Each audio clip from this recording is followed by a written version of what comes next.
Hey everyone, World Film Geek here, and today I've had the pleasure of interviewing Keegan Connor Tracy.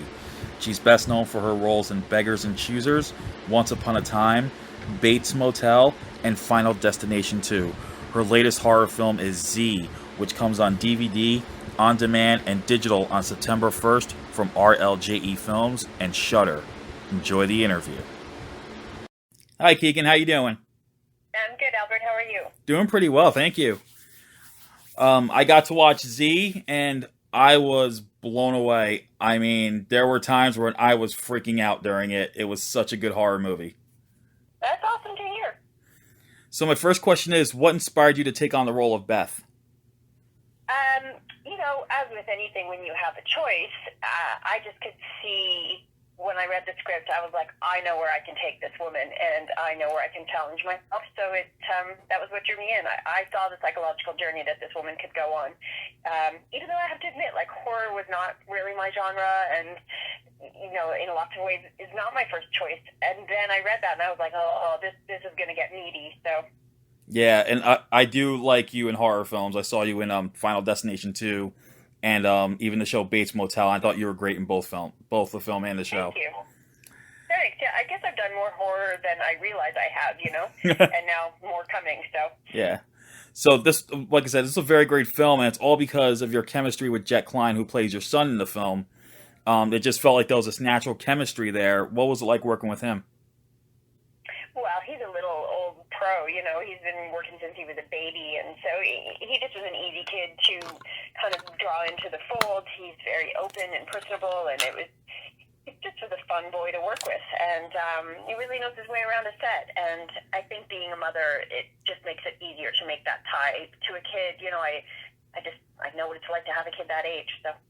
Yeah, and speaking of that, I mean, him being so young and, you haven't done this for so many years, did he ask for like any advice on how to bring that role, or you just went with it? No, it was easy to slip into. I think most kids that are doing that, they know the lay of the land, and they know how to open up, and it just was easy, and I genuinely like him and his family, so it was a lovely experience playing his mama. Awesome.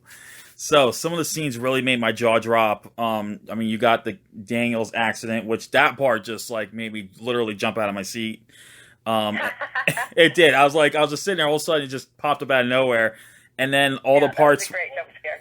And then all the parts where Z actually shows up, and that was freaky, especially the bathtub scene where he just appeared. So my question is, with Luke Moore playing Z, was he actually on the set and they used some sort of motion capture for that scene? No mocap. He was actually in the tub with me, which was its own kind of weird. Welcome to film. He was just there getting his hair and makeup done all that day, and then they stuck him in the tub somewhere in the middle of the night while we were doing it, and that was pretty convincing. Yeah, that was convincing makeup. Cool scene, because I was like, he looked like a cross between Gollum and like Dobby from Harry Potter. It looked like the love child of those two. I was like, whoa.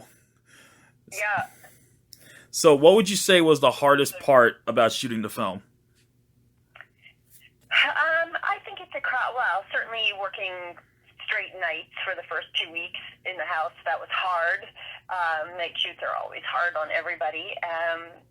I think that so much of the film was literally me by myself. That was definitely a challenge to draw up emotion when there was nobody to play off of. It was using a lot of my homework and my inner work that I had done, and I'd say those two things were quite challenging. So when it came to all the stuff by yourself, did the director offer any advice, or did he just say, give you like free rein on how to approach it?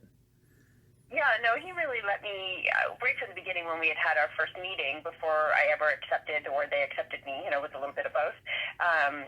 I had a really clear picture of where I thought this woman needed to go and what her journey needed to look like. And, I think when you hire an actor, especially one that has lots of experience, you kind of trust that they're going to bring their work when they come. And Brandon certainly did that with me.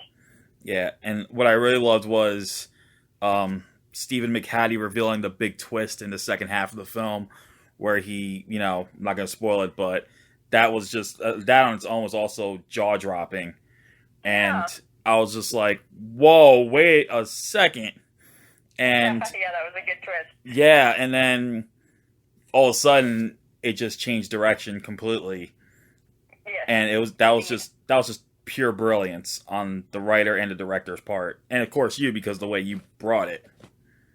Thanks. So finally, with film production and TV production thankfully coming back, are there any new projects in the works that you can talk about? I'm directing a horror film, actually, called The Evil Eye. We were hoping to shoot in October. I don't know if that's still going to happen. There's a lot between here and there. Mm-hmm. And I've been slowly shooting my own little short film. And, then the rest of it is all just, let's see what comes. I have a pilot that I'm out there pitching, for a series. So there's stuff, stuff in the hopper. See, you are more into horror than you think you do. Yeah, apparently, yeah. So, Z is coming out on September 1st, and those who love a crazy film about an imaginary friend who's terrorizing a family, this is the one to see. And especially with that big twist. And Keegan, you were amazing in this film. Thank you so much. So I want to thank you again for taking the time to talk about it. Sure thing. Thanks for getting the word out. All right, you take care and you stay safe. Thank you. You too. Okay, take care. Bye, Albert. Bye.